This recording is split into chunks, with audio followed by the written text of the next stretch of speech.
Mentna nkase losses will be ankoye but losses no ba bia de kwhye no de a menim se nya ho na de kwhye no de ana de menemo nya adwen losses akoso na moma ye Bank of Ghana ana ese di blame ni ma omo asem beba 2026 no na ma hu se mo ba ha me nti me so me boaboa me ho me fa another plan.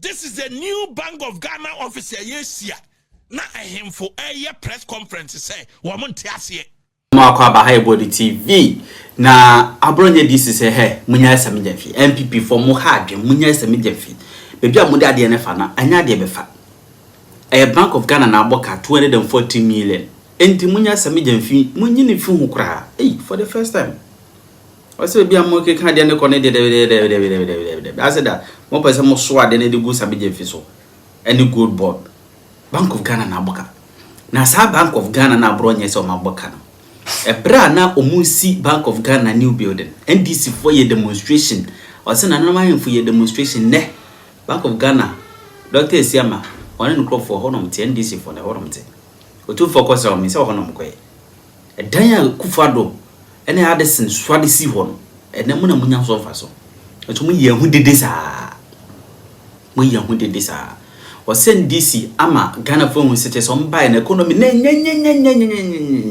so boa Kufado ene ba omi adawro ma no mu yegu o ma ama fufuro so kra boya baso Kennedy akompre ko Japan still on Abronye fight no e to ntwaye.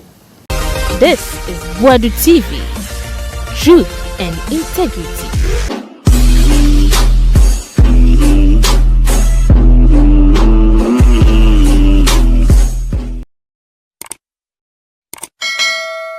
Otrofo a Greek minister oditro ayena dafo echen obia and we num na nenam krom hanoma omo so omo wo presidential ambition omo nya president ombedie enti honorable Erikopoku na dwen nyina ne se ebra no ye minority spokesperson on a Greek na or the press conference upon press conference Coco communities. Ewo Ghana ha. Babia ye do Coco bia ko di trochere omo. Se 3,000 Ghana. Abai no edi ama Coco fo no esha na omo ba one atofo si nyina ka bo mu se etese Coco akuafo nya 7,000 Ghana cedis no. Officer wanya Coco akuafo adada omo ama oma to aba because no more per 7,000 Ghana cedis. And because of sana dana Coco akuafo rejected NPP tumun aba ye fourth republic no so sha o mampanyini dada kofo and she ya obeye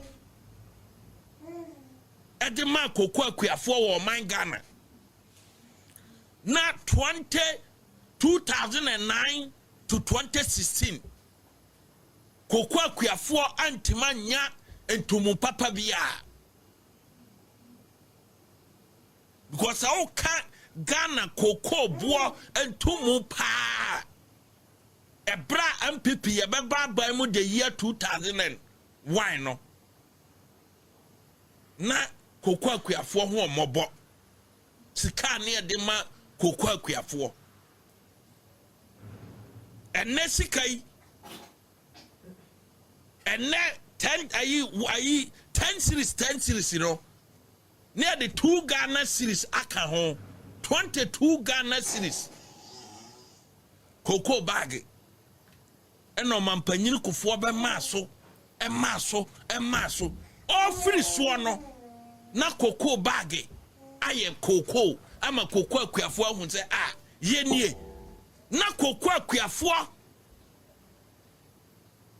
eto nom edisia former president Donald Kunkufo ekwana ofa so a obepeja Coco boa edi free 22 Ghana cedis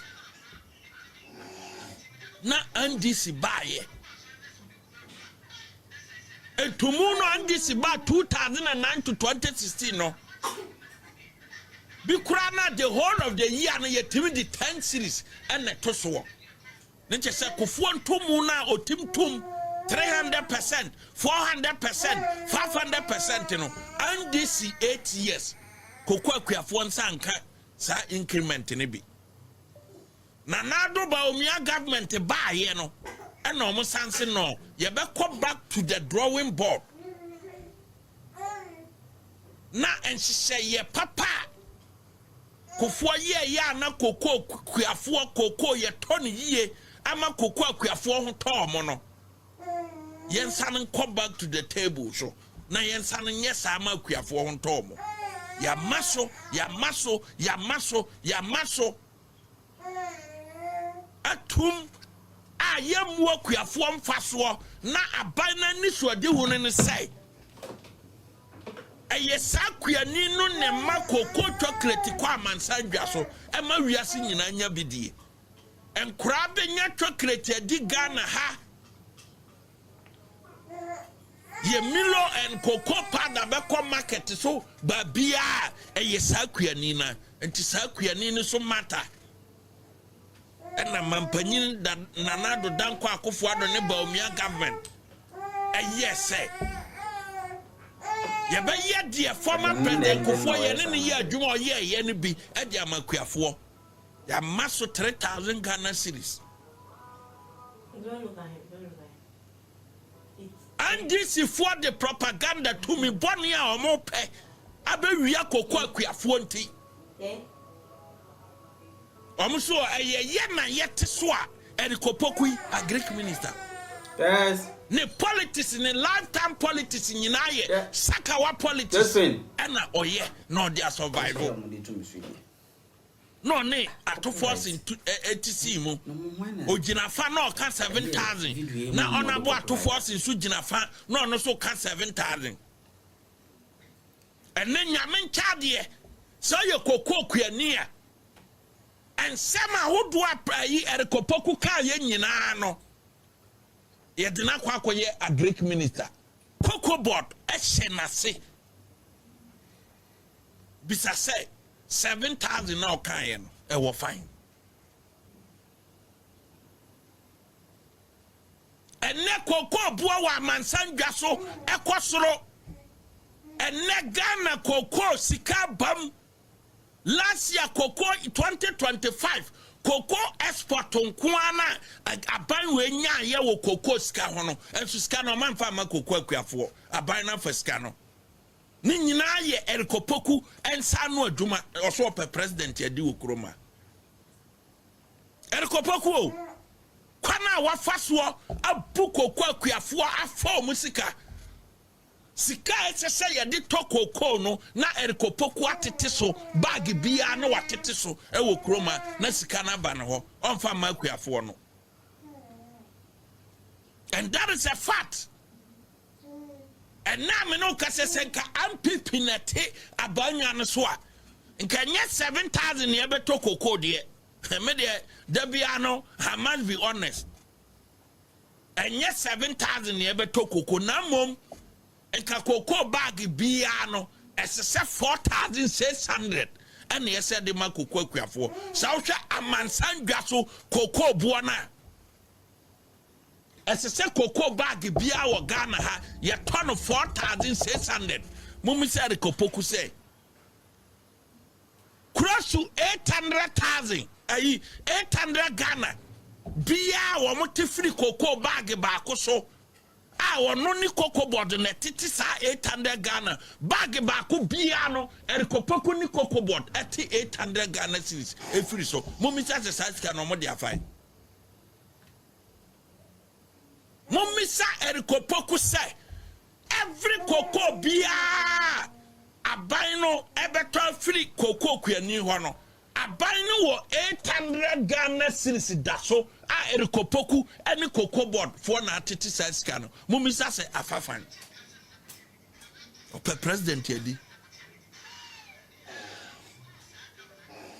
puko kwa na president bia obi a wa presidential ambition bia obu kokwa akuafo fa so bia no ontimi survive na ambition no kura no atonsuom dada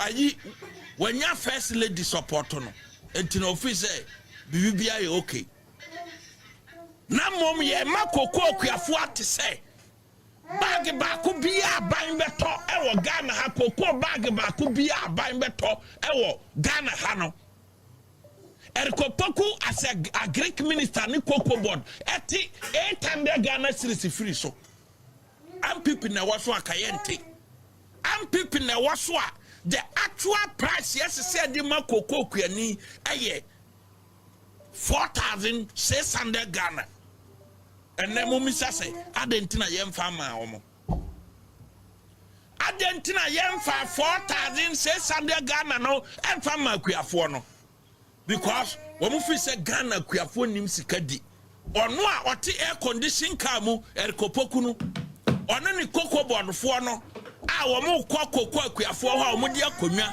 every Cocoa board head office and na din konwa enam kokwa kuafo mu wo mo te air condition mu no di nim sika di ba kuani na obre abokoko anum aspray koko ado ase amane mawre nyina ahye no erikopoku katre omo se omunim sikadi enti every koko bia e beton no as a Greek minister no 800 Ghana et se de makoko akuafo ye mfa ma omo yate ye reduce no ade aba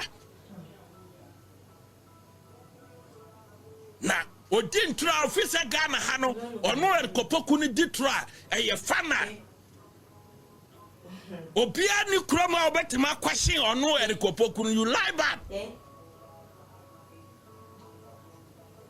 Se ma di ma dada kokwa akuafo ye yi omo suriya. Ye nya ye tumi awie. Enti kokwa akuani ni right so obabisa erikopoku say what be ya Greek minister na 7,000 per bag no e wo fan obia ntimi misa. Me say de men ka say ye nto Cocoa bag 7,000 because a nurusa no mono politics bonny our mo ye and ma obibe bisasa mo promises 7,000 Ghana cedis 7,000 Ghana cedis per bag e wo fahin but me calculation tira me say senka MPP na teswa so hwe amansan dwabo na esisi de ma ye to Cocoa bag baako 4,600 but nei abanwe a erikopoku na ya Greek minister na ono na promise omo 7,000 no and na 4,000 kwa ye mfa ma omo nti 800 Ghana cedis amate free so no mote ye mo de afai mo de kwa akoye de esisi Cocoa akuafo mo di kan bisa erikopoku sa MPP se ye woso a nka ye beto Cocoa bag baako 4,600 e wo fani enne you are telling them so munim sikadi ye nan sore ya ono no pesa tre say ono no wanyansa wo presidential ayi common sense but only common sense bia ye dibe ye de ye argument okroma only common sense ya ye de ye argument okroma and ufa mahama ministers omugina ha omuwo hotisi ana ne anadwini sapa a oye below the bed da Greek minister ne anadwini sha and president mahama na anim sa omo ntimi regime wa na omadwini ye low apart from propaganda na omo survive wo so no wo madwini no enko deep erikopoku ni ministers ni nyina open na adwene wo fampa eyo no because ne thinking capacity no e wo low apart from so by propaganda yeah that's sorry ya na ono na kwakotena radio station say domestic gold purchase program no enye baomia policy enye MPP policy enra Tuesday or say domestic gold purchase program no enye baomia policy and enye MPP policy na policy no wo since 1957 eno no na kira say wa sorry so mpesa o motenen ka say o pesa ye presidential candidate enti asemba obetima ye propaganda eti mameme nkwa ye propaganda but oba ye propaganda the propaganda na nkasa betwa no ho I expose you because wa wo ka no wontimi nyina wo na so emfesi fast enti obetiato awani mbere ebegu ase ni edikan first question say ye nyina ye bisa erikopoku ni say so see domestic gold purchase program no a policy e wo ho 1957 dia eba dia policy document no e wo fine the first question as say bisa no obia misa erikopoku say or see domestic gold purchase program no enya baumia initiative na e wo ho 1957 no nenam radio so na auto ne pako the only nyansani said the only nyansani a obetima ka domestic gold purchase program wasem erikopoku de NDC wo problem the only nyansani wo NDC mo a obetima ka domestic gold purchase program erikopoku dia NDC wo problem ono kra na begu manim ase mo nti ye bisa ne say so see domestic gold purchase program no since 1957 there policy document fine we say a policy since 57 every policy biano policy document and 1957 no policy document no and as a Greek minister magana for whom policy document I want me know ebedi agoro nafa because South free education our policy document here honorable Matthew Poku Prempe at the Babonte. Yeah. Just fine. As education minister. Copyright. A brand and I do damn Quaco Nyani Swadi Huno. And no Mudiani Swadi Huno, and my Minister of Education. And I need to do a policy document. And in that, open free education policy document here. You just go to the website, the Ministry of Education website. You get the policy document. And what do you have to say? Domestic gold purchase program now, but when we are the buyer, ne, and this if we are funny say akra we dey akra papa. Policy where dey your policy papa and ka policy ni you akra nka ndisi ya wuo no wo se wo 1957 na ye pe policy document no ni ya hu say ampa Kwame Nkrumah pencil and a policy document ne buy number 2 ni say what say a policy document e wo ho 1957 and this is a muta 4 years you no mine no montana so kra no almost 34 years you and to say a policy e wo ho dia gold reserves no or mine gold reserves and answer or mine tons of gold no and this 32 years no tons to sign and amode here Kwame Nkrumah start here if sana person chira and this in kwa demonstration ye pese hu because by the 2026 year yesimui na and this in kwa kita o mine 32 years by 2028 no matter 34 years omun kwanya to me 34 years from 1980 PNDC NDC no manya to me akita to me our man 34 years and it's a policy no 157 there and this 32 years in El Kopoku betray tons of or metric tons of gold and ounce of gold and tons of gold wa modiaka or man tons of gold and this is 32 years my ensanka data my ensanka data no as say ensatimi kan data no ni ehun sampa and this is 32 years no ounce of gold and tons of gold say and amodiaka or man tons of gold my ehun ebi ni ho empty asema bana o person be kan bi na fa yakaso onabo erikopoku at the defense yaba but unim nyansa nchen the governor of the Bank of Ghana about this topic here. Woman on a word kopokunu yamfrel because a basa issue we na word kopokunu yamfrel because nyansa ekita ebia the governor of the Bank of Ghana and unibi nti yamfrel sem men ho kra bekire e ho asem enti yesa waba abonten ebe ye propaganda not a propaganda no so e ma ye kwan ma ye the documents e ba be expose you ufri asiyesa obekasa enra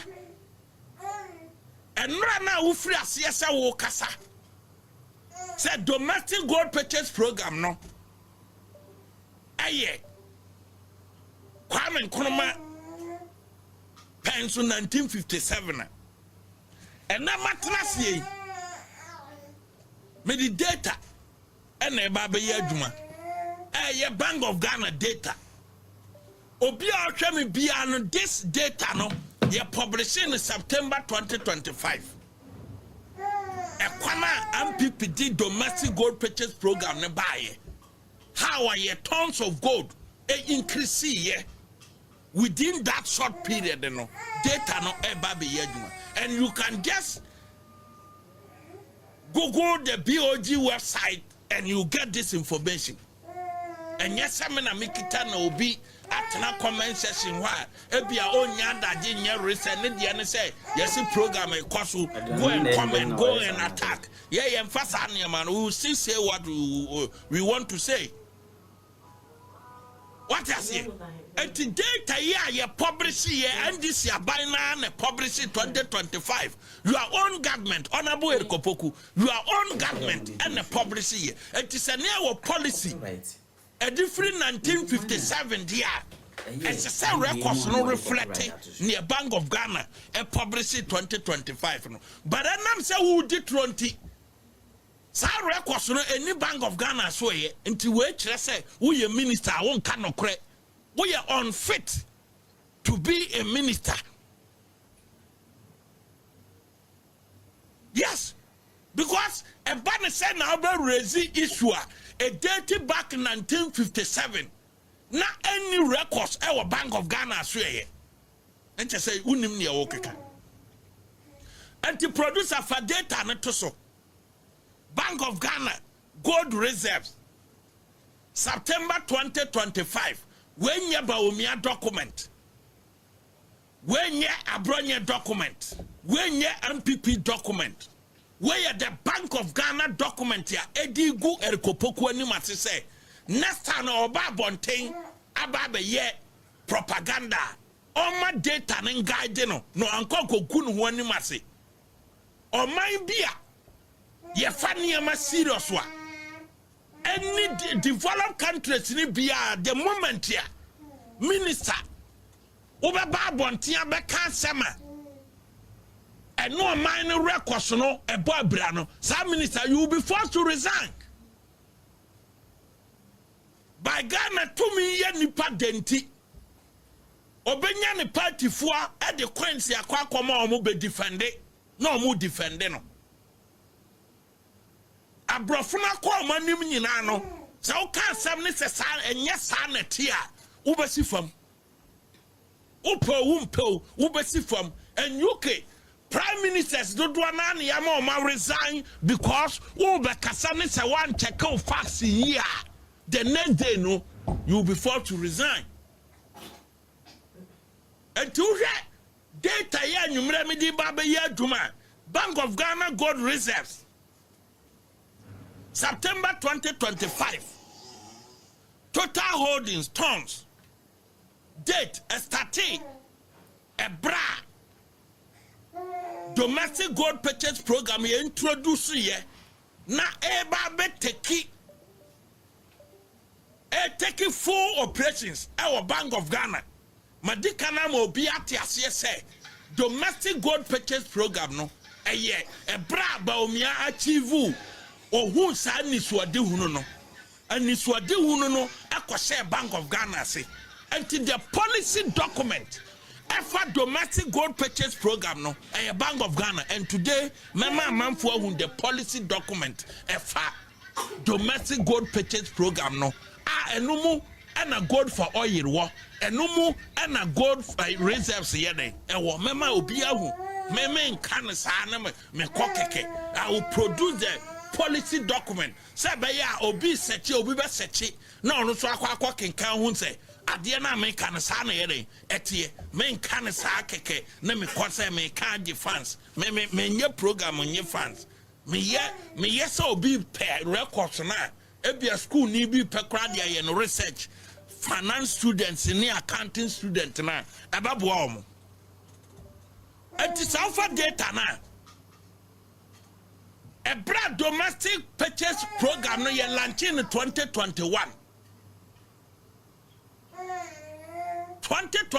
no and they started process na ye home policy document in 2022 ye bibia ye no and documenting policy document no and this is the policy domestic gold purchase program no this is the policy document ye be read portions bi a kira manfo na ye show part bi so a kira manfo enti ye bibia no answer na the domestic gold purchase program we be ba no ebe start full operation ayi adwuma se oman no ye be frasia to gold no as at 31st May 2023 and no ye number 1 on the table as at 31st May 2023 a different 1957 Ghana Africa yes ye na ewo gold no na oman gold no nyina aye 8.78 tons. Yes. As at 31st May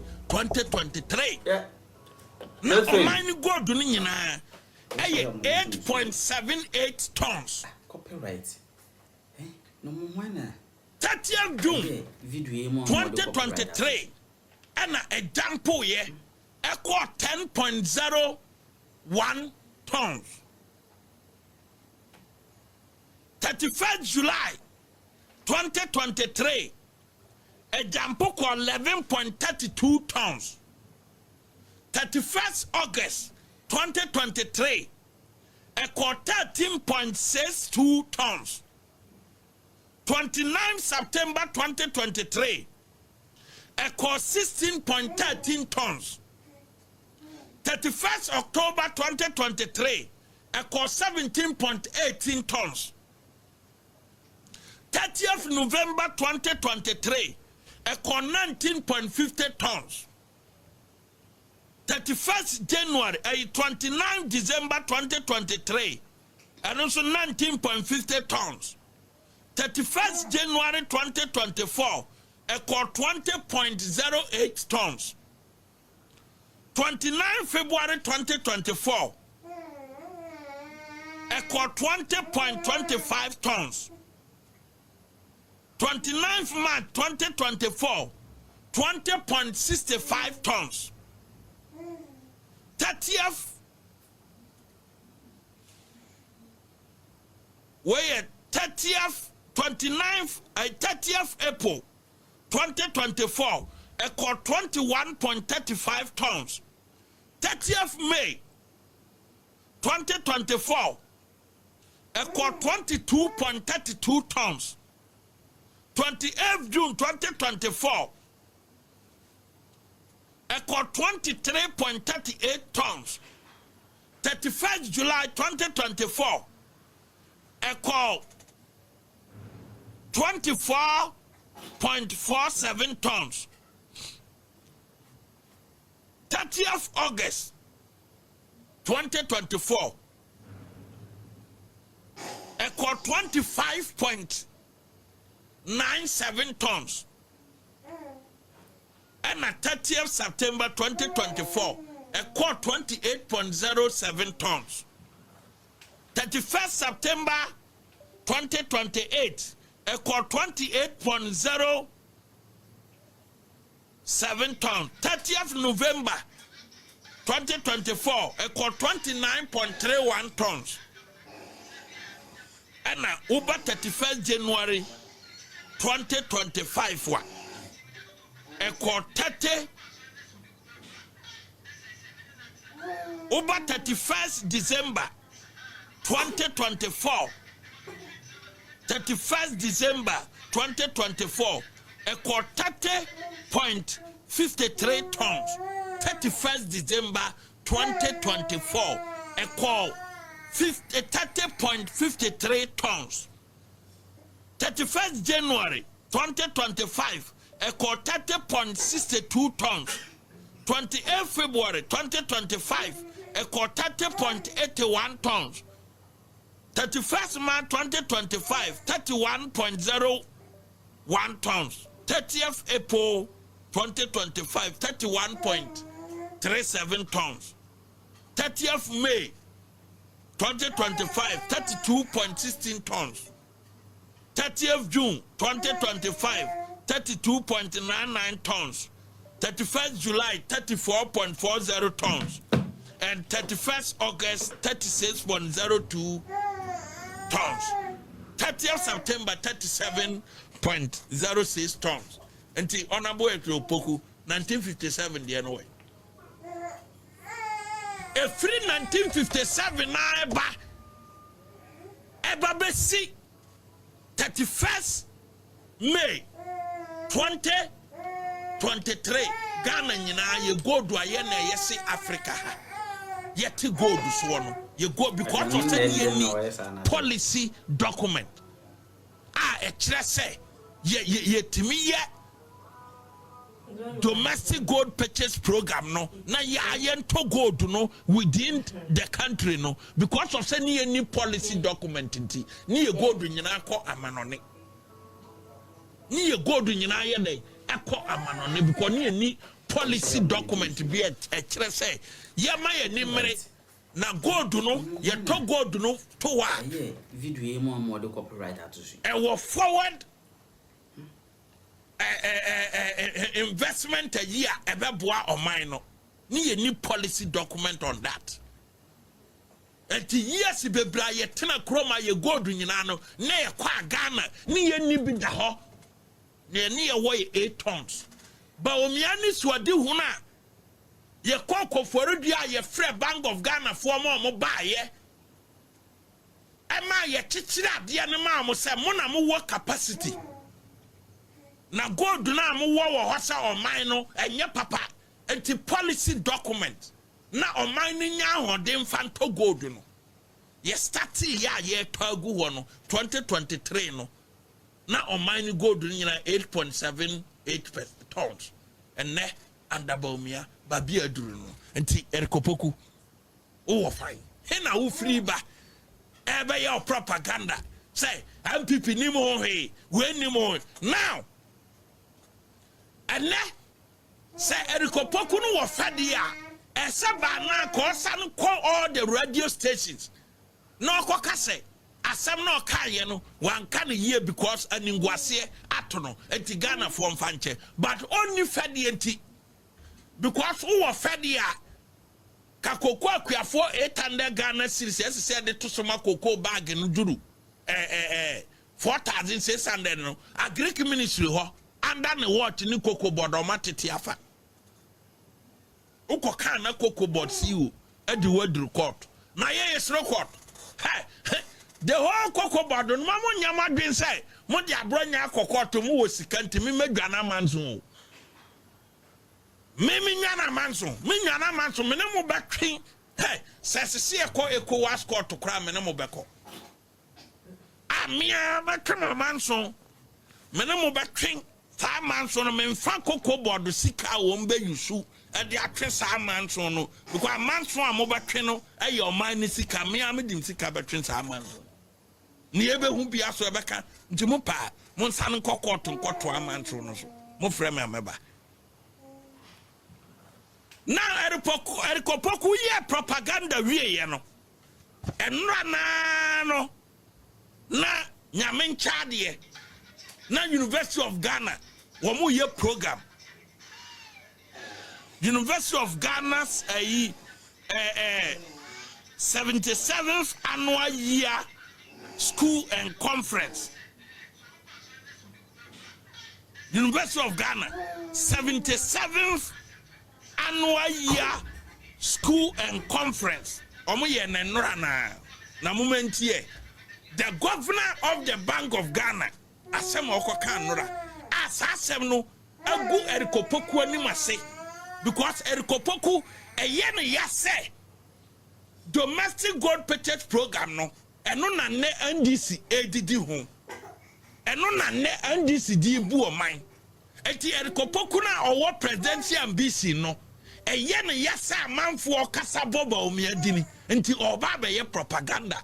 Akase nye ba omia ena abo ni dua nyame ne pra no eno so na Kennedy Japan pese obetie no won pese obetie ye be ma wadura no nti obete ase asema won pese obete say abo a oni dua nyame ne pra no ho no a yesi ba omia kasa asem ti won ti ase Kennedy Japan okoko apai ye be ma wadura no mo wakwa akoda kire obete ase so drona ye de ma wa America hospital ho no esa won ti asemase a ye beto bia ma wanom nti obete ase ko hospital wa America wa dura wonom esa won ti asemase nti wo se ba omia akoka say abo oni dua no nyame nti won ti ase ko hospital ba wa dura asa wonam campaign ti aduro ni nyama ya mia makra bia firi America ho de abrew ama wanom nti obete ba omia ase adon den no we sa na sele na no so be sa oyade you see enti abo oni dua nyame na pra no ho a Erikopoku tenase no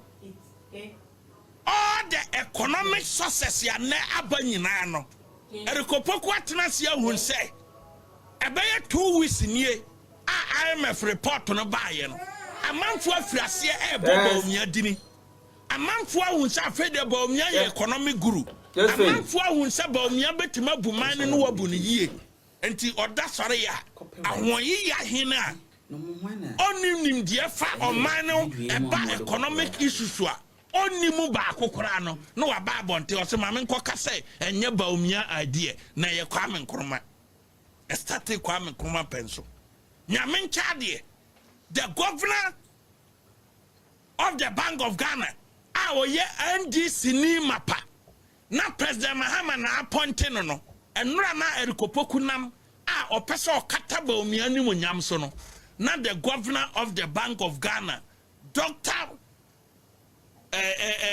Johnson Asiema now University of Ghana womo annual New Year school and conference eko kasa womo ton safre no e ma ne kokasa ho na yentie ne okan o say domestic gold purchase program introduced at a moment of acute vulnerability. Bank of Ghana governor. The governor where publication at Ghana Web the Babonting producer Fatoso 6 January 2026. Domestic gold purchase program introduced at a moment of acute vulnerability. Governor, Bank of Ghana. The governor of the Bank of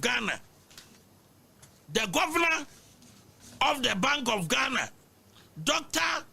Johnson Pandit Asiema, has offered a vigorous defense of the nation's domestic gold purchase initiatives, revealing that the strategic move was a deliberate choice birthed during a period of extreme economic peril. Or see domestic gold purchase program no eba mra na Ghana ye what economic problem mu and obi nya adwen obi hwan Dr. Alhaji Mahmoud Bawumia. Or say he asserted that the initiative's inception was not a matter of routine policy. Muntia, wagu Erikopoku animase. Erikopoku publication we kwana kokan na sambra biem. Me sisu biem. He asserted that the initiative's inception was not a matter of routine policy, but a vital intervention for a nation under siege. anya policy bi ana wo anya routine policy na ni ho na mom eheda ba wo mra na Ghana ba bia na ejina no na yenyina yie na te say o you should the word siege yenyina yie ana policy ni ye den e bai. Dr. Asiama provided a rare look back at the stress and transition that necessitated the domestic gold purchase program. As you will remember, the domestic gold purchase program was introduced at a moment of acute vulnerability, and this was when foreign exchange buffers became thin and confidence was fragile. The governor recalled. He explained that the program served a clear purpose of leveraging Ghana's natural endowment to strengthen reserves, stabilize the city, and create the necessary physical space for recovery. Just yesterday, University of Ghana annual New Year School and Conference and a governor no he explained that the program served a clear purpose of leveraging Ghana's natural endowments to strengthen reserves, stabilize the city, and create the necessary physical space for recovery. Program no eba se ne edi kan ye gold reserves ebe peja international reserves ebe nya hoden ye foreign exchange ebe timaboa na feso ebe create space for recovery se be ya economy no ebe timasana ye den asori agina ne nanso ene no recovery no etinei se wo economic recovery. Dr. Siama, the governor of the Bank of Ghana, say Yamfasida Emma Dia Bakope aye the domestic gold purchase program aye Dr. Mahmoud Bawumia and Diaba and ya Abronye neka aye Dr. Siama and neka just yesterday and not Tuesday. One program amane and this year pneumonia person omudia ya erikopoku ya no amanfo omo wo economic background amanfo omo wo financial background atena se no Dr. Siama na ankasa president Mahama na appointing no and no call University of Ghana or see domestic gold purchase program no and na Ghana ene yesiri no anya ahoden.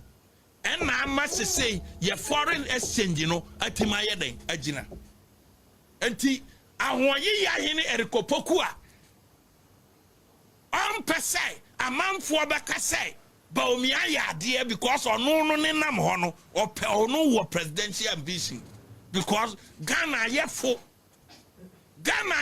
say, or be sorry, our presidential ambition. Into a no Ericopoku Ninamono or presidential ambition. And to Antiatia say, a man for a domestic gold purchase program, no, and your Bawumia so a divuno. And to bear 2 weeks in your dear, your frasi a Bob Bawumia Baswa, or more Mwoti Kasem Hunim dear, I will mind Ghana ha, and you reassing in a Bona Basso say Ghana Gina, a sub program now, and the governor of Bank of Ghana, Sisudia, and Nora. Ntierko Pokuno, our war ambition be so nobody president. Ghana therefore because when your minister didn't obey the president into a no sorry say start here and start 57 and then we governor say the governor of the Bank of Ghana say program now start 57 bia na program ne buy at the time na NPP program no buy at the time about Mia enya sani so de hu no Sammy Swadi way ama in Kagana Banaka economy no a crash. nyamna America. Where the governor, Bank of Ghana, publication in Amdia Tuon. Obia betima sechi. No answer I read it. Or say, Utwaswa. Or say he acknowledged that the Bank of Ghana had to shoulder the financial burden of maintaining the gold for oil and gold for reserves framework to protect the wider economy. Man, I know them on Timasiet Monday and say, me see gold for reserves no, and say Goldbod Abronye Timasieno. And your mama sema, but media, me ni politics yet nitro and favor political party. Emma supporters in Tana social media and Kasa Abronye why are the men fancy a true woman. I'll never do that. Madam, men fancy because I say a Sammy Gyamfi near him no me can't so no party for Kasa my idea. Party for number Kasa why are the assemble on back no Makwa baby and now me Gina Quartono. Such social media for now almost in a new can say can you be a tier legal fees, mammy? And now and this is the Gina Quartono. Man, I may fight me own fight you. And you'll be and a tier legal fees in mammy. And I remember besides a tier legal fees, mammy. And to me, can near met him approve. Now out to social media, honor. I will say, a Sammy Gyamfi, me young people need to make come so men can. Memen ka our platform out to me creative no I can say the operation ubesi akano. But so far as I mean him say gold for reserves. A year Bank of Ghana commodity there men fan ko say Goldbod Abronye. And no me say there's no way me came one free fast na my propaganda. And it akwa dem call court to say so person withdraw. Or person withdraw case no be withdraw. Obe Pejan and Saba at the end of this month. How person back no a backdoor negotiation now. Me so my man at assess means yes. ADR me specialize masters in law me specialize ADR. Etiminim babi a mesiesi asene de means yes because me sua asema ese me siesie ane ne asema mpese me yiri mu ma no na ma yiri mu ama na ma yimani. What you say? Jam pasa me yiri mo ma no na ma yiri mo ama na ma yima no nsiesie nyina ye nkɔhye nti ne nam back door na ɔde ma kɔkɔ to mama family lawyer bibia wie no afedo ɔhwɛ ne ma me de akɔ court dam ho no babi aduru ɔmo se mo na akwa ne nkasa ne nsiesie me nsiesie o sa no so nipa na dem kɔ nso ye ADR expert nti e beche maka tense me nsiesie yam fire fed no yam fa expert no and to yen sisi na yam fight to a court to wa na yenwie ye ba wie no bia be hu no position enti etena no obi asia no yonko okona ho a obe hu no say obi ade no ho enti ana da ho no no kra dia wo ha madam ye presbini me nya propaganda obi ye no propaganda ono na benya na katua madam nye o say me repeat it.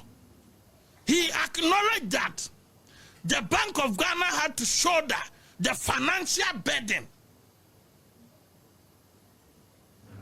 of maintaining the gold for oil and gold for reserves framework to protect the wider economy.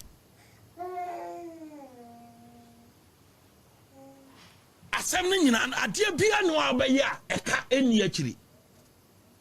Enti ya kane de na me ka kire mo say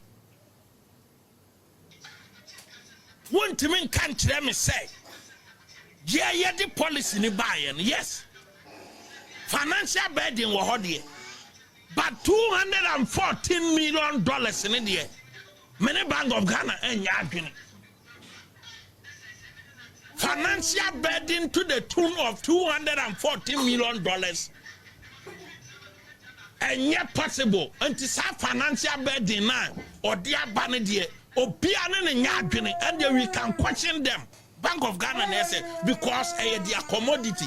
But say 5 free Ghana Bank of Ghana swear say because of the name gold Nintino, Yam Fanko show be Ono na sembaba na bia na da na sembaba ne yaka. But minim sa Bank of Ghana pa dia me de I won't deviate. Min deviate. Enti nei Honorable Erikopoku enya me na me expose you. Na mo me the facts about support to say your own party member or no and a Ghana nyina no the governor of the Bank of Ghana no ababe gu anim ase say policy no about me policy for that matter NPP policy nti wasem na wo de nam radio so and 1957 and this and that ni bia no obo a wadi tro no kore bia anim nti wonim agu ase na Asiama ka say or say according to Dr. Asiama, the program contributed to the return of stability but came at a financial cost to the central bank.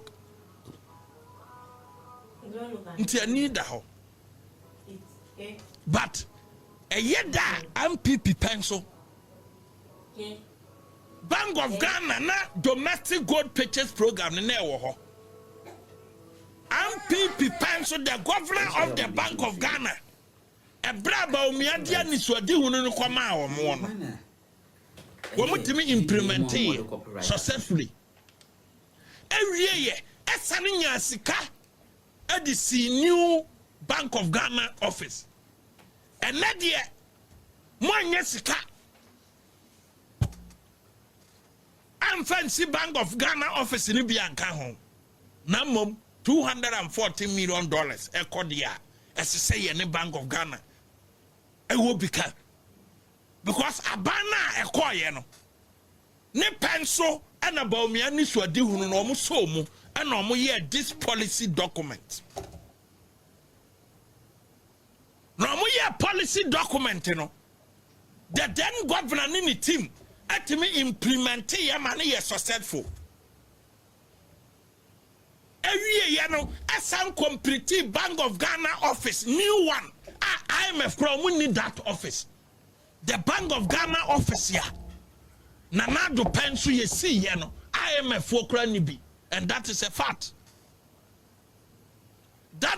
to say head office here ye wo e wo Ghana ha no IMF for kra nye den eni bi e kire se tam bia MPP be wa ban mu no ye emu high enti e ba ne say na Bank of Ghana e ye adwuma under nanado danko akofo with the same policy menka say na financial burden nim there financial burden beba at the time but with the same policy no di adwuma Emma mfatso ba ye mo di see new Bank of Ghana office Emma and this year press conference say e kom de nkrofo na ye see Bank of Ghana office amanfo nya adwuma nye na ye see Bank of Ghana office ene $240 million ya ahwere Ghana e Bank of Ghana office adwuma mo de ama nkrofo we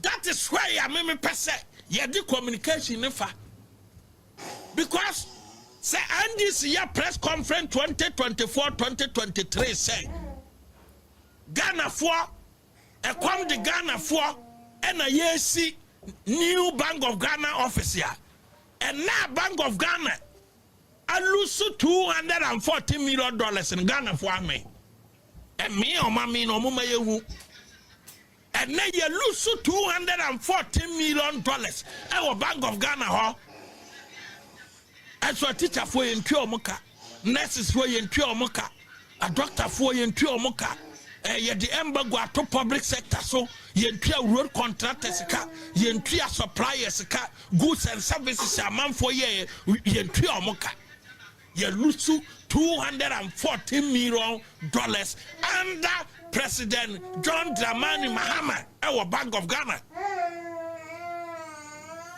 And that is a fact. They cannot run away from the $240 million losses at the BOG.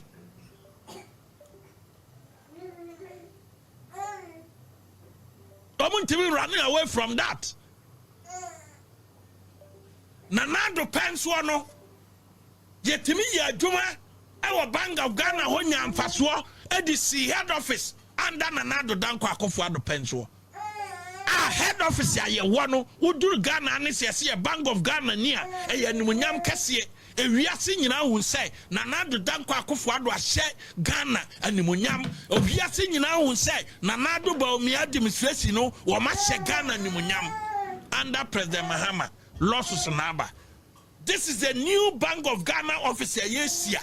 Na him for a press conference say woman tiasie him for binum e Ghana ha because one person mu party ba power. I him for being my person party back power. Yes, see this office, you know. Almost say a come the Ghana for now. Yes, see Bank of Ghana head office a who here. Now or here a press conference or here free media address home say a who here. This them way a share of mine and Nimunyam and never go besides I hear no cassette this office and say. $240 million losses. And also our Bank of Ghana ho and then he the crown could be say a Diana Diama Ghana forward. A Juma Diama Ghana forward. And not this losses, you know, yet this is in Nakasa. And that 200 office you know, $261 million. And no minor 2025. Bank of Ghana are making losses of 214. Near trying to say it missing the same building way. It missing because and the exchange rate na yede abafam because you see building way $261 million there. At the time na exchange rate was already there. And now exchange rate abafam no $214 million in betimasi. Losses. And Fadane ma and Faduma ma anya twini sisa dan way Nanado sisa Bank of Ghana office way and this year propaganda no ye fa nkrofo ye fa mason for ye fa painters obi o mata bia architect for nyina ye fa mo enti obi anya bibi eye den eye ye wie ye no ye catch the number of cleaners ya womo ye adwuma our this edifice you have no idea permanent cleaners womo ye adwuma our this edifice you have no idea a create adwuma no permanent because any office ya nipa mienu ana ba pepa ho sa dan we esi go no permanent cleaners ya fa omo be ye adwuma kopenso be kopensi a create ayi asana mo man no animonyam and then you be pan say 14 million losses no and the omo pedia okay mement na nka say losses bi ankoye ba losses no ba bi e de kwhye no de a menim say nya ho na e de kwhye no de and the menemo nya adwen losses akoso na moma ye Bank of Ghana and ese di blame ni ma omo as simple as that. And this bar by mu womu penti or minor economy no black say Akufo-Addo economy no nenye ni wi abeba the 2024 Bank of Ghana annual report and financial statement now way aye responsible gold sourcing policy framework of the domestic gold purchase program.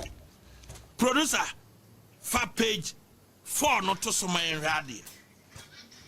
For page 4 no, where the domestic gold purchase program, Bank of Ghana policy document.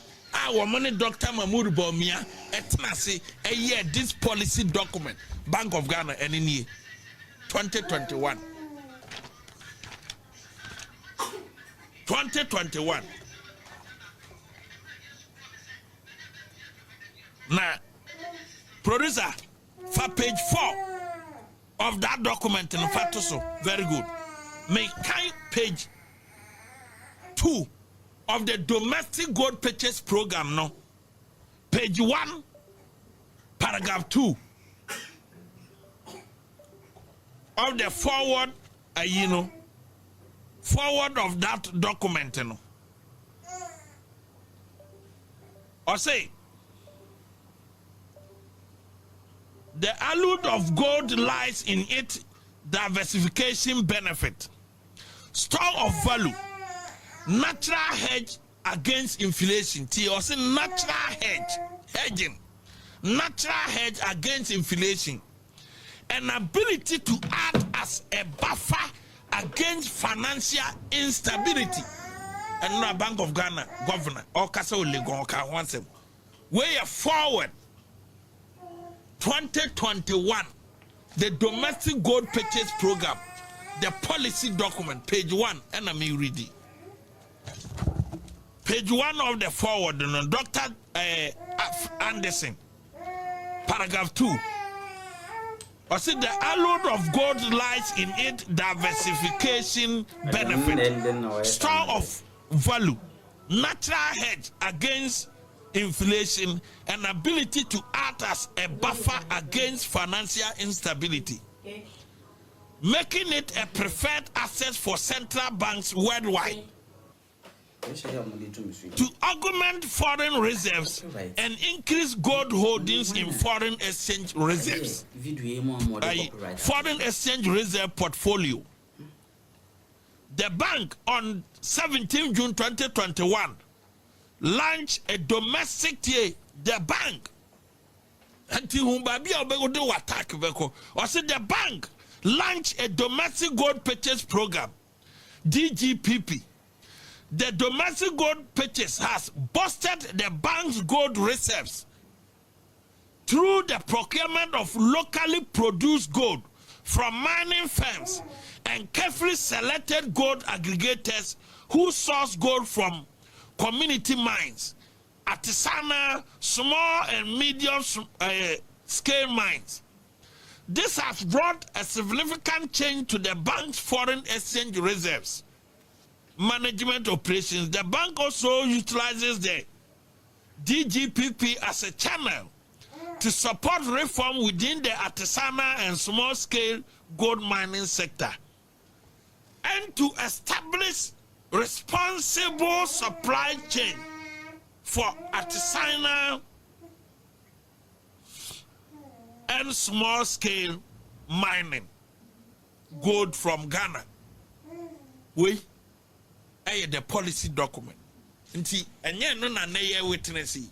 Nenti ayede domestic gold purchase program Dr. Mahmoud Bamiade ba and say ye de ba be ye see the year. Ye make sure say ye gold reserves ebe kosoro and nay ye free so December 2024 na ye 30. Na ye 30. 30.53 tons. Not just say, sabotage your team, dear Yajuma. And nay, ye leveraging upon that, and so on. A timama ye city no, a stabilize it. Economic recovery, a Yajuma.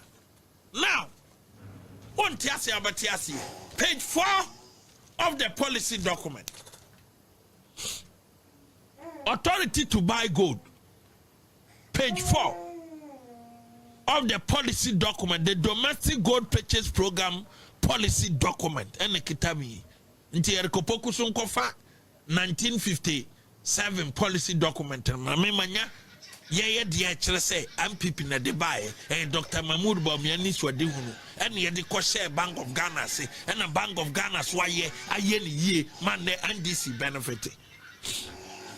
Now, page 4 of that document, you know, or see the domestic gold purchase program, DGPP, and its supply sources. Or see the DGPP is currently being implemented in 2 forms, as shown in chart 3. 1,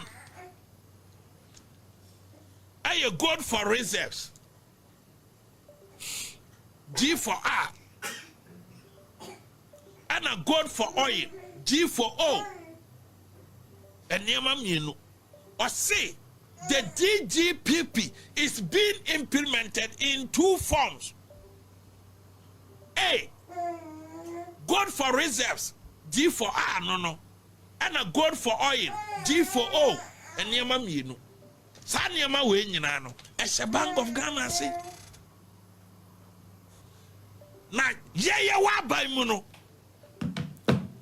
And this is me who do Bank of Ghana.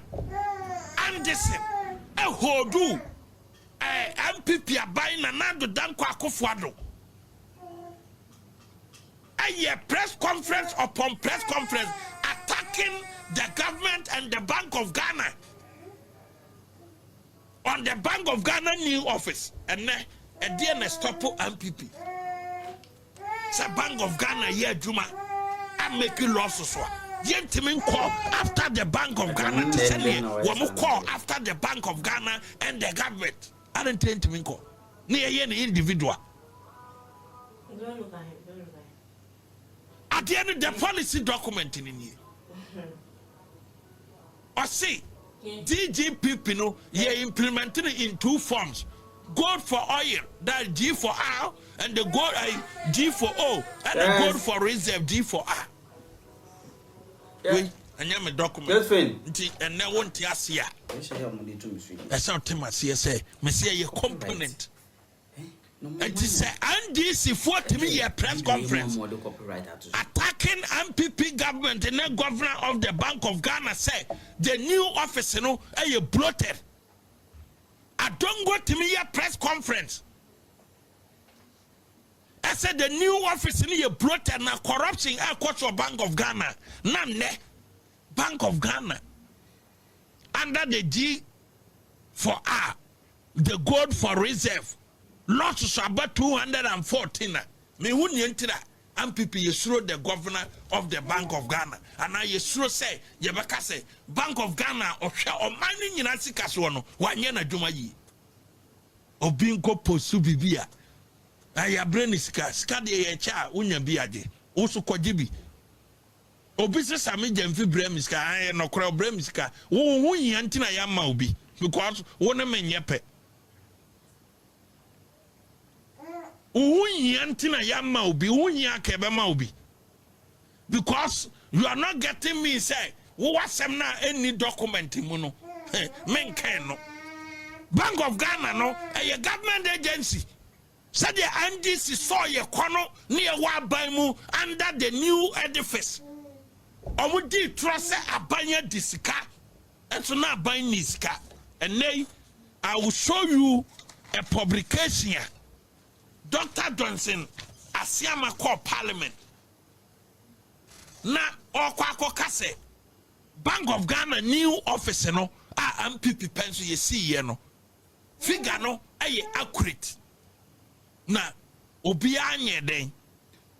A producer, check mami he, na fatuso. Okwako jitumu, se figure na ye di see party office no. Figure ni ye bloated. Na figure no MPP abanye ni da ho NEC office no and so NDC as a opposition party NDC as a minority party in parliament no at that time omu take advantage no you say Ghana for do na no eto o mamba based on propaganda nti NDC for no ye some be propaganda nti yan so Bank of Ghana mu ni NDC timi kasa MPP pencil Bank of Ghana egu eto obia wo ha ne yamba sese no obia wo ha ne yamba sese ne say MPP pencil no mo say Bank of Ghana egu mo wo ha sade we esi ye 2023 2024 mo makasa meboa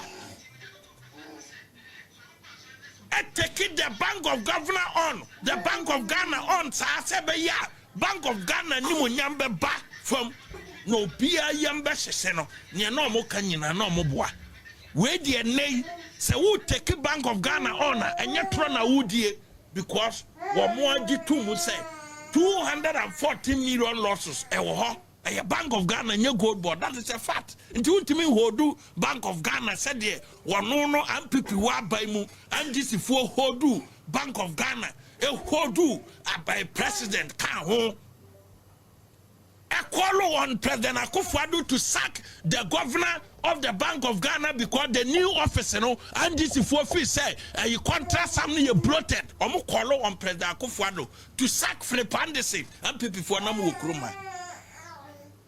And ne Fidiato, a genuine. I need the hope say Bank of Ghana Aboka. No more just say yeah, the Bank of Ghana be from a barber to from. No more you come for from. More you come for empathy, ma. Kwana more you need the mimi watching cause I can. Kwana more you know your wrong road, mini watching. A producer show, I'm a friend saying, Dr. Siama, or call Parliament 2025. Now on one coca say. I don't know why I answer. Contract something a genuine. A genuine, Nanya Broted 261. Contract some or say a genuine contract some Nanya Broted. And so that time now, or Quaco Cano Creno. Anti-propaganda and this yetia MPP because of the new building. Yes, Abani see Bank of Ghana AC. Yeah, press convenience. Now the governor of the Bank of Ghana, no opposition, no support to one this for. Yeah, by Momudi Tronia to me, 2025 March. And Omoton Safran say Omra Parliament. No member update on the new office now or matua comno. And now one and now Honoti, the governor of the Bank of Ghana. Propaganda on ye. And almost say all member update. Honorable Afenyo minority leader and a tons of friends say, but them because more position, Mama, we are singing at say. Contra sam no oma disika oma yesay bechirechirim okoye no e no say contra sam na oma de tu dwa no e nokore na so far kora no oma ye payment amanaka $38 million ya ese so mutua e de ma company na contract no enye bloated osan ka say eniema wo matoto dia finish office ni nyina $11 million no ne kwan so okay I said that Dr. Johnson Asiama, governor of the Bank of Ghana, where publication here published by Isaac Donko 5th March 2025. I said Dr. Johnson Asiama, governor of the Bank of Ghana, has stated that the contract for furniture and furnishing at the new Bank of Ghana offices was awarded for $11 million. He reviewed this in Parliament on Wednesday, 5th March, to update the House on the controversial project's progress and cost. Send this for their propaganda. And NPP for say, minority leader, honorable Afenyo Market, oh yeah, dear pa. Ya wa by mu ya carry a muntie. Monsieur, abana osi office ni ya kromfo, and a Bank of Ghana egu, and no ma wi sika. And a Ghana 40 and mkoto abaman DC. And a ye ya be minority, no wa parliament. No say. But let's na fede ma Ghana for, se say the 2 million kitabo. Mama Ghana for nyina wu sika MPP wi aye, e fa sa Bank of Ghana new office no. Se contract ro mu di bi ka ho, o mu ye den. And no koduru parliament ya, o se ne kwan so ano no. Eto na NDC. Atima ye propaganda again votes. Ama who crab at all. Ghana for being a Bank of Ghana ego because of MPP. And not the propaganda. One kasa dear to say losses war Bank of Ghana or my dear to. It's a young hit the Januta now Utia. Utia Nasemna or twice to say the contract sum.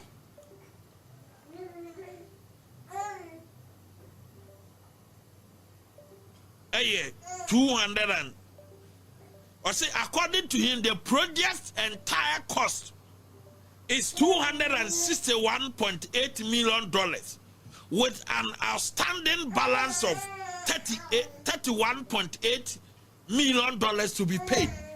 So figure way, and this catch Ghana for say, Omba in Nurusa, and the governor by or say, penalty. Nti onye ne propaganda on benefit here and nefidia so mo kondia $240 million.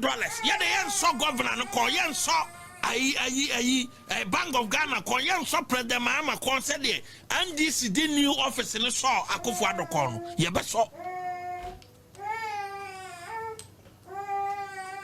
now I don't know. So 2024 Bank of Ghana 2024 Bank of Ghana maybe be back by my report annual report and financial statement here signed by because that time near into annual report no ba the current governor no be 2024 no annual report to time on be prepared be wie no ne ye free abam until the current governor no take it over into ono ne sign 2024 annual report of the Bank of Ghana near Anderson supervising yen na tie mu nyina mu ntia asem bi okan wa page 1 or said the faster than expected growth was largely driven by robust performance in the industry and services sectors. Headline inflation in the review year was also broadly elevated relative to the medium-term target. The inflation outturn of 23.8% at end December 2024 was primarily driven by high food prices and exchange rate pressures experienced during the first quarter of the year. To return to the disinflation path, the Monetary Policy Committee maintained a relatively tight policy stand. NPP in the fourth quarter, headline inflation began to ease, signaling that the disinflation process was back on track. And near my NPP digu akwamu 2024 no, actually say inflation and high never from where ye Dr. Johnson Asiama NAD and near my economic management team under NPP digu from 2024. And no, and I'm a high inflation, no, I hear disinflation. Yaman America, signed by Dr. Johnson Asiama, 2024 annual report and financial statement, Bank of Ghana, and American Kani, Obiamo. Mo petting ya munia daji research ya the bana mudia to your comment section one.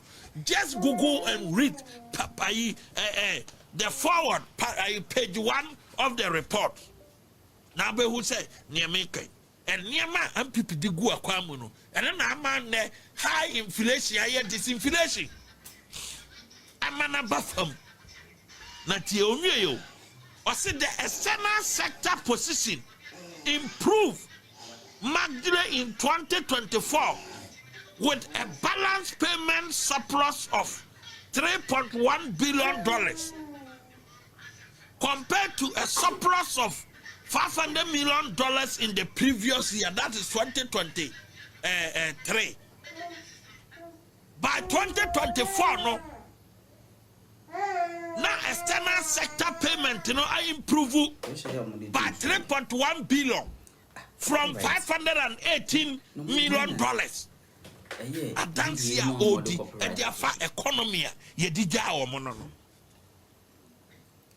This was mainly due to the increase current account surplus underpinned by higher gold and crude oil export, as well as strong remittance inflow. The current account surplus, together with lower net outflow from the capital and financial account due to Ghana's successful debt. Muntio, Ewiase so bidi trotua ya chembi bibia. Saya did debt exchange program ne baye no. And this in a jijina mu e kan sem kire nkrofo say enya de papa.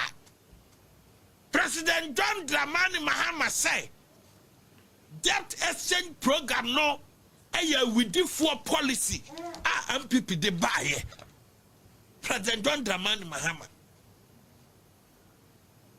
and ne obaye 1 year ni and crofwa ye no omo course debt exchange ya omo surrender everything no. What shall share almost say immediately or terminate bibia reverse no on Timinye. On Timinye yo 2024 annual report Bank of Ghana signed by the current governor. Tiasemo Kanwa. Or say the current account surplus together with lower net outflow from the capital and financial account due to Ghana's successful debt restructuring and the IMF extended credit facility program resulted in significant balance of payment surplus in the year. The favorable external sector position, which was supported by the favorable external sector position, which was supported by the domestic gold purchase program, external debt restructuring, and the IMF inflows, resulted in substantial reserve accumulation. Gross international reserves increased to a stock position of $8.98 billion at end December 2024, relative to $5.92 billion in 2023. Adansi Nkwano. Adansi Pankwano no. Away and DC Abay and the sign, the governor of the Bank of Ghana and the sign. Now, Erikopoku Assembly hona me di wie. Etrobia me ye reading in na me ye notes kakra. Etrobia odi ye ne say Bank of Ghana eto gold boka and omo export to gold boka biano obwa. Page 19 of this report. Page 19 and the say Erikopoku Sakawa politics no ye etron I and a good I almost for 2 years no I buy no boka NPP I buy boka mo bia fan munyam e mabom ya etro we Dr. Johnson Asiama and a saye ni picture ne bomu the current governor of the Bank of Ghana and a OD Bank of Ghana na Anderson Dano NPP pencil and in Yama NPP digu akwai mu ne economy na ye successful no. Any a judge year a course 2024 nyinano nti Erikopoku kase obi export to go to boka e be say obwa page 19 and I'm wie on that topic. Gold export page 19. I said the value of gold export rose by 53.2% to $11.64 billion, reflecting both volume and price effect. Tia Erikopoku ntie ye trono kodi ye no say an gold export to krano or mine anya sika or mine boka domestic purchase gold program na mfa amano. O kan page 19 na. Or see the value of gold export rose by 53.2% to $11.64 billion, reflecting both volume and price effect. the volume of gold export increased by 23.7% to 5.10 million fine ounces, largely driven by the responsible and regulated small-scale gold mines. Coupled with sustained output of the large-scale mines, the average realized price for gold also moved up to $2,282.6 per fine ounce in December 2024. Enti erikopoku no monfa ne say opeso can be no bia hu se ono no nya president obedi nanso eyese ono ane nkrofo document egu na nimase ene anwumere yanko Felix Ofosu kwache aka me de nkrofo yire betu kwan yakọ America etrobia okotena Metro TV die na odi na ne dene so edigu Godfred Odame, the former Attorney General, Honorable Godfred Odame, so say, na esese komu prosecute Chairman Wood to me, and Honorable Godfred Odame, then Attorney General, ekipu report no, because na kufuwa no ne Godfred Odame, and your madrin sombe prosecute Chairman Wood to me. Na who did try and to be here that fale right to information request. Say a yampa. Say Attorney General nya report. Every Ghana Police Service. As you say, yamfa Chairman to me court. Say oye galam say, and Honorable Godfred Odame etna swana. Eti lawyer ni bi etre koye. I say, almost person information. I say, yam passe. Chairman to me, and then a contaminating report to be by, and I go for the damage Tanaswa. One for Chairman to me, Uncle Court. And the current Attorney General, Dr. Dominic, and you say, a seminar Felix Ofosu Metro TV.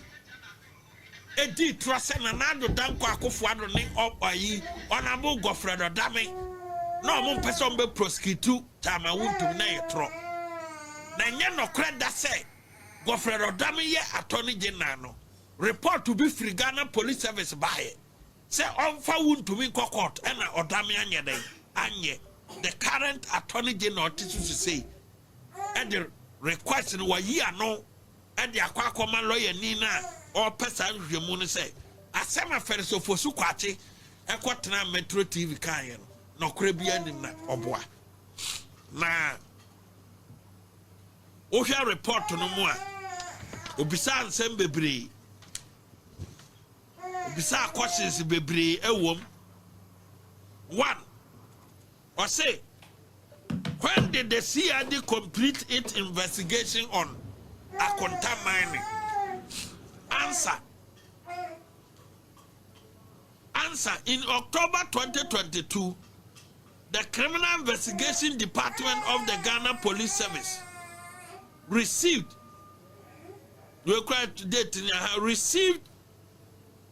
some petition from Engineer Ken Asibe and Martin Pebu requesting that investigation be conducted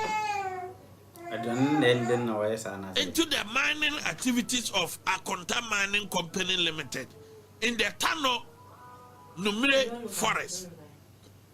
Upon receipt of these petitions, the Ghana Police Service commenced its investigation into the alleged illegal mining activities of Akonta Mining. We are, however, unable to tell with specificity. How anyway?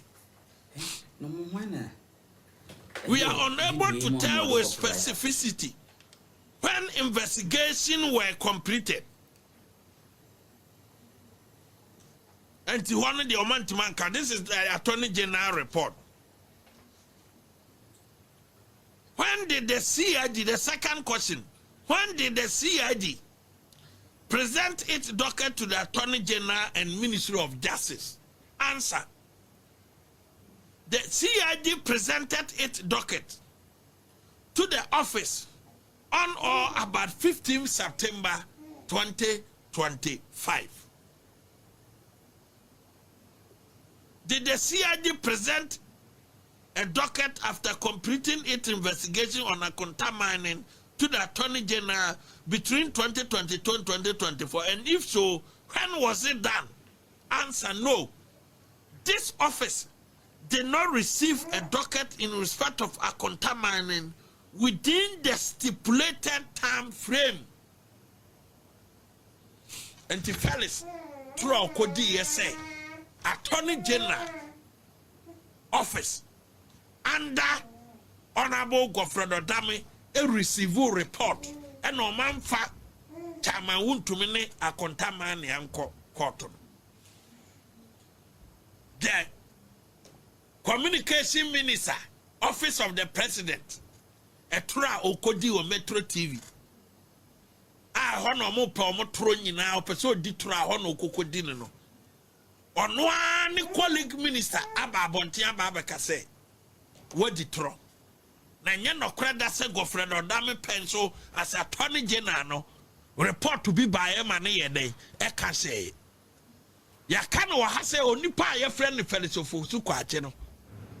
And now say, "Wamu we school free university ba o manya adwumada na from classroom after graduation na number 2 appointment 2009 and o ma didi wa babesi neno omu fi say nye politics ya there's no life."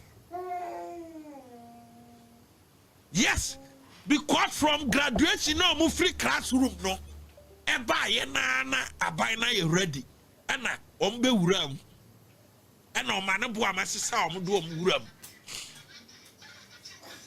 enti akwakọ ye se ye nya dwuma foforo bia aka sa politics yi ho enti se politics e free ya brabom a life ebe miserable enti anytime bia ye benya opportunity bia no esisi edi tro ni ye make sure say ye party no e benya ahode on ferry so be tro ni ya expose no onim sa asem na maka ye guma nim asem na ba be ka say at the time na me ka no me ye sorry man verify me facts ye that be or the tomb because or can't to NPP so no wako and ne amamuo na he kono wo mo ho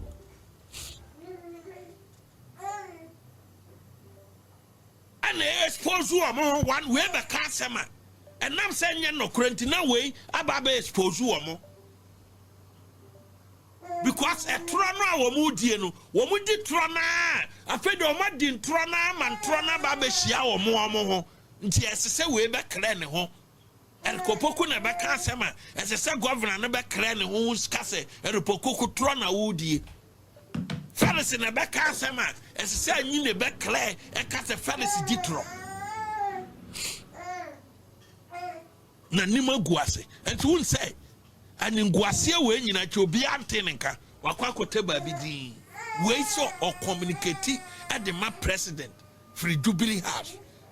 Now if a minister of communication our Jubilee House atimi ma wrong information wo man we mu a information be no the free Jubilee House every Ghana for that is a question as a seminar mienu bisa minister in charge of government communication atimi communicate asema on verify say asem na me kano aye nokre dia bisa me no mienu ye misa ho say information or the free abanya so ye ba no information ye papa copyright me no mienu asem video I say the quadrin no because 78 million ye adwuma etine ye won centrofo binuma ye de pania pamoma no because 78 million ye adwuma bosom ye afro umomo asu enti obia no omuni asem se communication baba say nye papa omo de twen say money na flow every month bia eno na centrofo binum pe And non central for binum pel chroma. Ye one central for binum wa Ghana ha. Or mon mini Ghana who are ye diomba dear as compared to other countries. Onya tra console na obi drum na man console tnanoa or servicing stomach and your mind development. But me, I can say for a fact to say, Yenuanum Ghana for Wamu Waman on it. Means run America. Yenuanum Ghana for Wamu Waman on it. I won't carry who has to see a no mutia wom ebreno. Wamu Gena Ghana who chain ya yetia. Means run America. Now when ya say me come mebo break. Ghana for mu wa no ne. A wo mon kaye ho wa ha no. Wo man ni wo Ghana chi.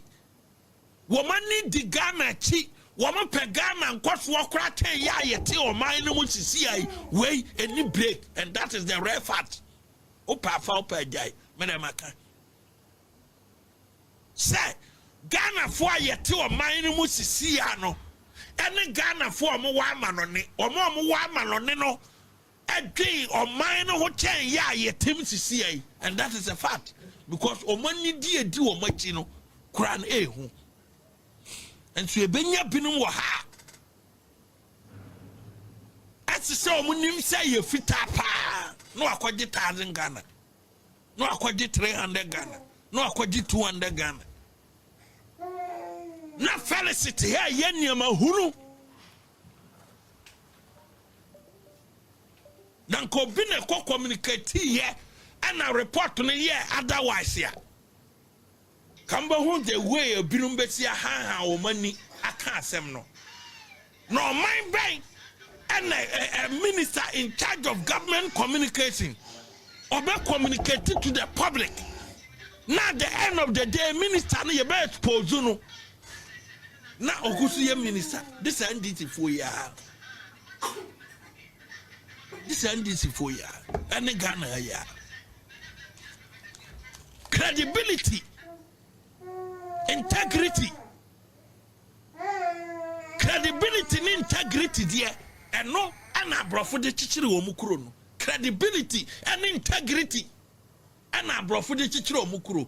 Now, a minister of state, not only credibility or what credibility crisis here. If ye tima appointee obi a oye minister near do man ni sike tua ne kabo so me na sa nipa no wo credibility crisis here na ya ba betena say omu no betima develop wo man agro bi na yedi ye koye nim ne ya wie no na NPP internal primaries. Honorable Canadian Japan Gusuo Asante region. Na ehono nama odwana num. Na no meka no wa hase so wa dan 26 ya. Nka ba na ko wa kire ko amane campaign manager the pictures ya ba bonten aba ba kire e ya numdwa oni adan 26 e wo kumase oboa. Adan den na wa yesa na sele. Accra ha also ole East Legon kwa adan kwa 96 eduruba bi also wa adan kwa 178 obwa eduruba bi also wa adan kwa 278 oni figure nanu me challenge no wa ha Monday no so wa adan kwa 78 ya yes 26 wa Santa Regina kuma se die ni akire oguso wo o ma Ghana fo nyina hu ebesi na matenenka copyright no na NPP internal elections aye ko adame 28 kra no emfa ye ho adame 28 is also wo property and now wo sika eye NPP delegates na wo gina o manim no wo mudini ana ade ko de contract akese ana ye wo mudini ana ade ko de contract akese na waye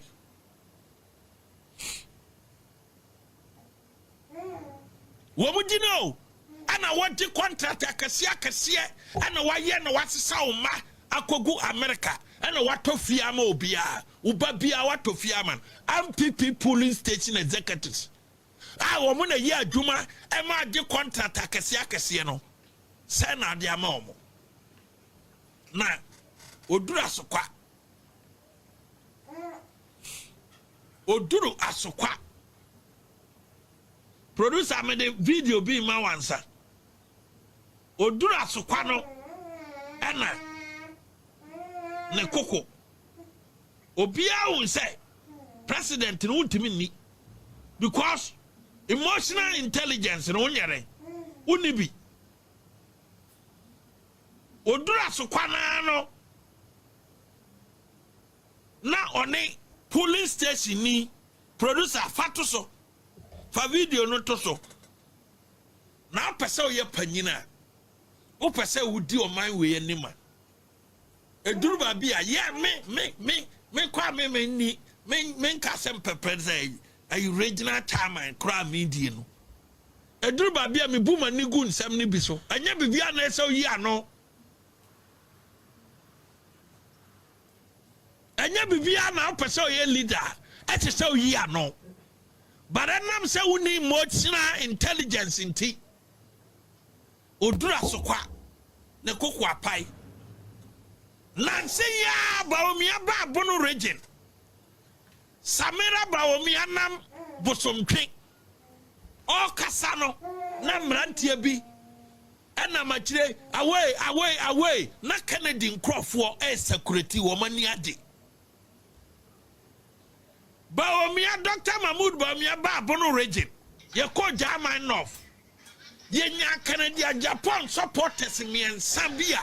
Baomia kasano na omu ye dede. But enam se Baomia kita emotional intelligence. Baomia kita ni ye friend emotional intelligence. Canada Japan nibi. Ye ko German South. Canada Japan supporters me and Sakofro, the building at the top. A bravo me a casa, a bra me casano. Non peso muye didi. Ye babre kum. And ye inside ho. Namom a dynachi. A bra me babe casano no muye didi. Dr. Mahmoud Baumia casano muye didi. Brekum and German South. Now say we all saw the video. I see some trick. But all these instances in a see, you know, Baomia, to me control the emotions, or to me control, or trust say, Okitani Broni Bakasa emotional intelligence, you know, or will be a semsia. Obetima how to handle it on reate basa. That is Baomia for you. Eto ya Baomia koi yetimi Baomia kwa Western North. Ye had that man Kennedy Nkrofo Kennedy Somaye. Se babi o ha Baomia kasa. They should make noise. Nanya say Baomia ye unpopular in the region. I don't know why it's incidents when you know see you know but we are comporting ho o hwe o say ya no wasere e kire say emotional intelligence ye dey e ye aduma okwa kwa Kennedy dura so kwa na no enam say onni ne ye friend emotional intelligence na asamba ontimi hye no ho so nti odura so kwa na all kasa no be so my whole die duruba bia udwa wanum behwe na durasa Ghana ha ono nkwa na homa tie odura sokwa a obi ka so all kasa no obi kan wa kire so eya janum Ghana na ka sema ebeboa Ghana Kennedy na homa ayedai atie Yamfa wiase nyina adoma che emehye ne nan no no nkwa na homa tie opa kunya kase so atena emotional intelligence aja one sika nom nenam omo nam bia immature people obetimi ka se ono no ye financial expert yes say kema no finance minister. Look at that. Over Minanta. Na Minanta tewo. Aminanta yema obi finance minister over Minanta. Aminanta nim die bebrebe yensa no hom fa minister emma obi. Nti omo ne Kennedy ana be nante na nka omo ne ho ana nko nante. Now just said the Kennedy. Na homa city ya said the tiwo brekum o hiani to sell o hiani awurade nyankopon no o hiani nso no mensra wade da kama dwene nya adwuma ta wo sra Kennedy ade a na wo nipa kra wo sra Kennedy ade no wa kasa wadwene nya adwuma. That is a fact. Wadwene nya adwuma pa wo nsore se wo Kennedy wa akopem wa because nipa no tell dan nan na obi niema wo soma nkrofo niema waka kire baomia ensema waka ensem kura no gina ho kan ye bebo bi na obi say police station ni bi wa kire sade na si ye no wo wa ma nkrofo di bia ye baomia to na okonyina enso baomia over reacted da or yes on tie. That is a leader. Sani panuna ye hwehwe no. Na Kennedy dia sade ne koye presidential candidate ya. Ghana ha ni suban we na obi kwese na bufu no akoto mark or platform so. Motherfucker. Obeto microphone abobi e wo platform so. And a here leader, ye here leader, he owaku kudro. A leader pentokwa no ya kukudro. Wona na se da bia wa ye ho se ope ye wo akukuduro ana e wo bia opentokwa Kennedy de nya akukuduro ye ntokwa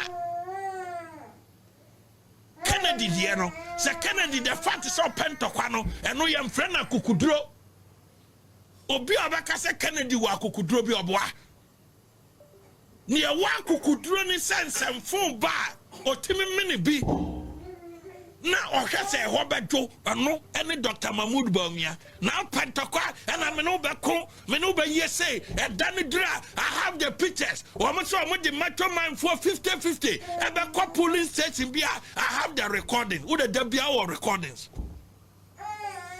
wo na ultimate kasa wo recordings a proxy voting obi nipa ba ko to 200 ye di data no be kire ye no ba bia ni wa Northern region by Bianua, obi to proxy 200. And so Kennedy bedi tro.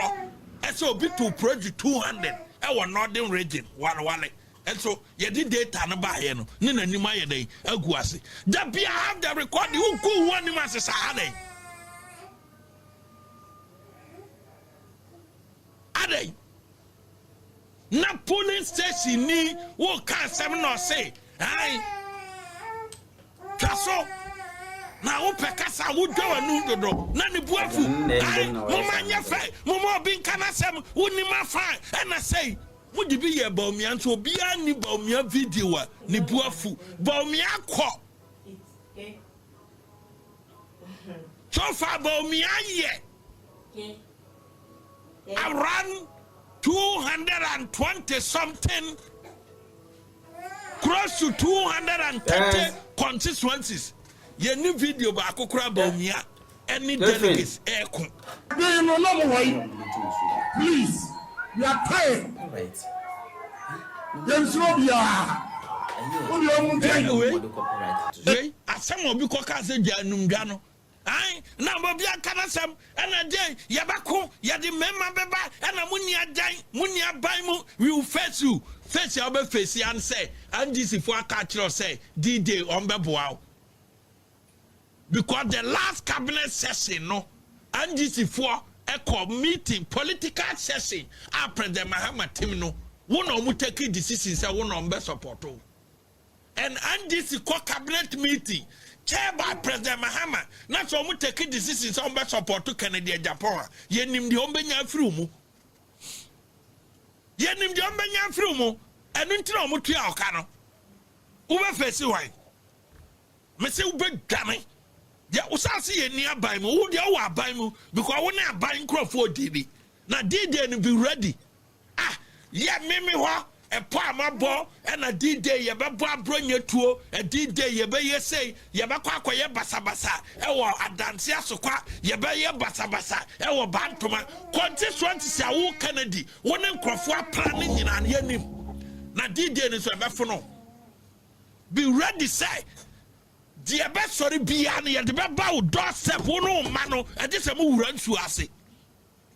Be ready say you ready say one of mama ni nyina no e this 31st Ghana ha mu wura ntu ase. Be ready say you be face you adem boni na ekita no you be face you 31st no e this one of mama no mu wura ntu ase e ho na obehu sa bodamfo so wo ho. Be ready na do obisro untutra samni da biano o kasa de wonsa o kwebe emotional intelligence kra unibi Opa president yedi because betima soma ma obi abehye wabufuo woni bi ka wasem na gya numdwa no kane bufuo afu muni ada yu fesu eda no dura na mobehu sa na ukotakwa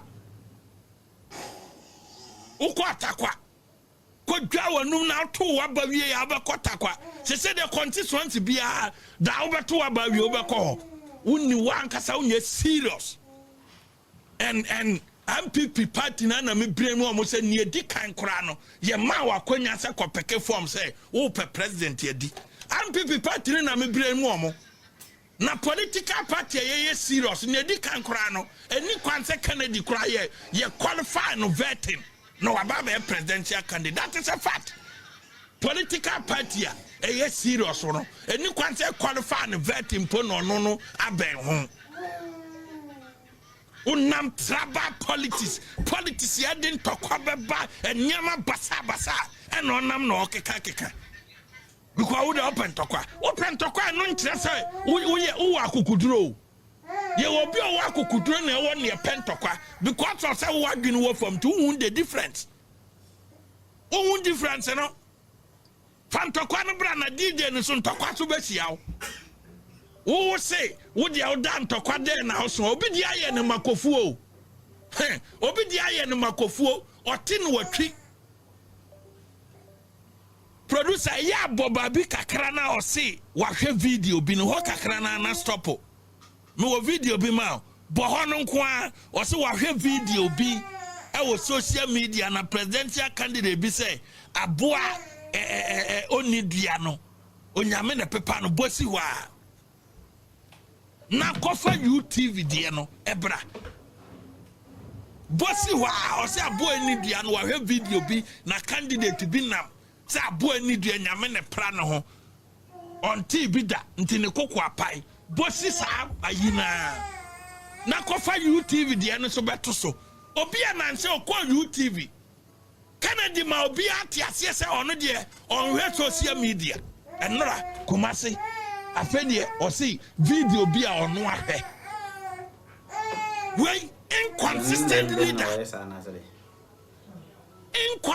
leader obi a wonko social media and na de wako social media ko video say on hwe social media no wakotie aspirant bi I campaign social media say neno me hwe video bi aspirant bi say abo nidua because say social media na ba hwa ahwe de ane che say all can out in change nti aspirant ne kasa no ukohwe no social media video mo and wa pick say won ti ase say at yes oni de nyame na be pra no because etra wo nam a wo die ni ani bra wo de nam any sika and this the amount say be say MPP no already on carry or the message be ma MPP na MPP e be yi na ye 31st December ye be yi ba omi aye ni ye be pagya no 31st December no matter the support adai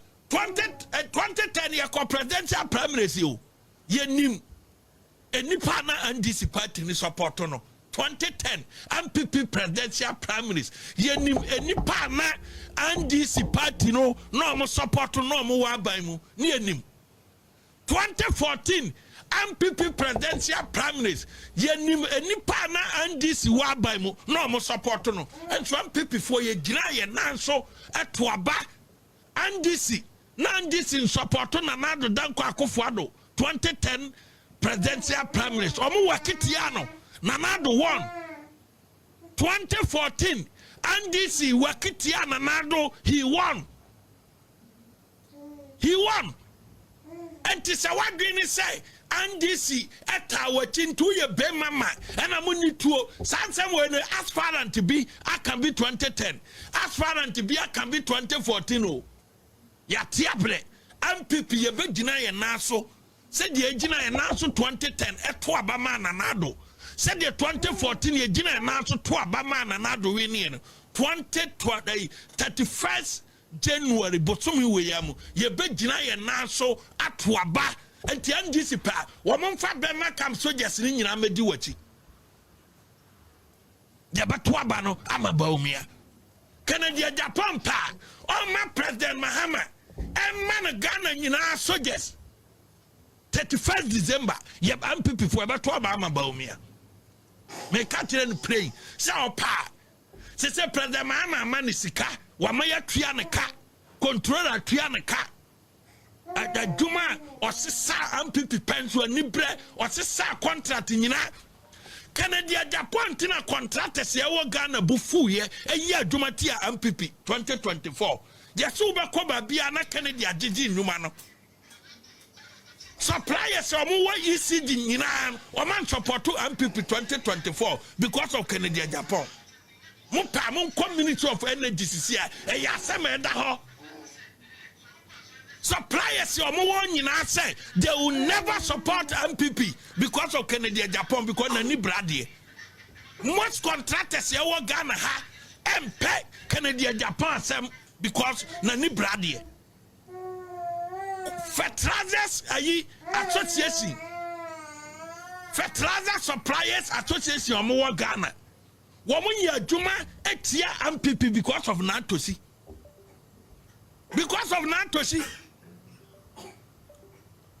and Crawford omo supply fertilizer or Ghana ha e kwana Nantosi do omo fa so e fa omo sika enti no omo person be hu MPP anim and ne Canada Japan ko ECG suppliers any Canadian problem enti omo mpe MPP anim ahwe ukwa Ministry of Agriculture fertilizer suppliers woman pen na to see any mahwe because na to see abu ma fa so ayeye investment akese e wo access bank ho adanya kese kumasi adanya kese East Lagos adanya kese sprinters mu wia na mu di mani bre mu di ani bre sesa ne ma wia na makotena se candidate na ye de ne ba ye no oye kramoni oye sei entina yawe no ona ka se kototo adane akese o East Lagos ona ka se bok ayi supply fertilizer ya amanfo mo supply fertilizer producers o mo Ghana ha munim kwana na atosi do mo fa so a e wo Ghana ha ebesi ne obu o mo nyina fa so sa ukwa man fancy a fertilizer producers a supply the government of Ghana. Ukwa common fund where say ye tria and so not to see am Kana mom. 80% of the fertilizer producers in Ghana MPP anima because of Kwana not to see a day woman fast. Yes, fertilizer producers. I don't fast so Sasuna Canada Japan. Woman supply electricity material dema ECG suppliers aduma beto na Kennedy no amoko now no amoko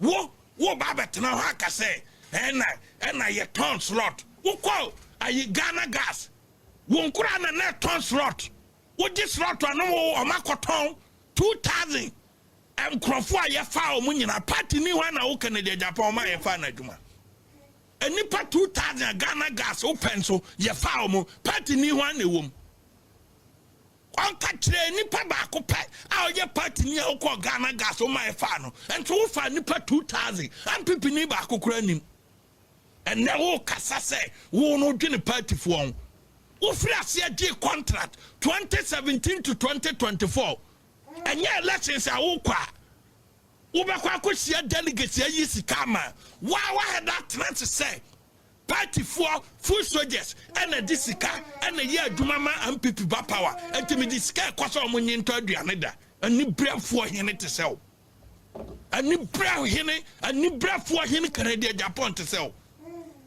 You think say who was kuonum nobody can talk about who are you? The only difference is what doing your duma and omon be entertain no be entertain say 31st ni besi what can you do? You cannot do foco. Say MPP for nyina be dwana won kwa dem say I will face you na me no nyina ko cemetery because you bia oye hwan wo no otimi kase obi ogu na ogina ho tin kase wo nipadua de ne nam ho otimi kase tie obi wo nipadua wo di gina otimi kase tie obi utimi ye ni aban mu ye ni tuo ni ebesi onam okeka we ni de obi ahuye party mpanfo ahuye okeka we ni de party fo mpanfo ahuye na mom ya ba respond on de mu behu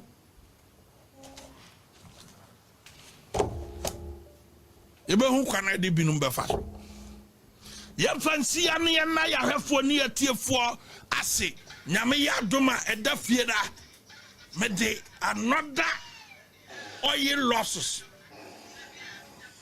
oil revenue losses at the free bank of Ghana so at the baba with the data ebeba be kire ahwefo ene atiefo ye nyina nim say efie da eye holiday but dumadie no ebeba so me hye atiefo nyina ebo na maka say internet na mo try say mo be ha me 2026 no me so me nyamra sa o me nyamra ma ya say me kita ha ba bia mo ba furiye no nyina no am try to interfere no CCTV camera capture mu nyina mo kata mo anim nyina ba video no wa ha ba bia mo fire mo pasa mo interfere with my internet system ni nyina no CCTV na capture mo na me no internet na this time mo di ho agora me na manation botom o pasa interfere me internet na mudi hu agora ba bia mo fi say won na nation botom nti so twa me sere nti no 2026 no mo fa plan foforo say mo be ha me na me so ma fa plan dada me mbaba 2026 no na ma hu say mo be ha me nti me so me boaboa me ho me fa another plan nti mo be ye late wa ha no na ma kodi first wa ni mo ho na mbe hu say akwa no ni hu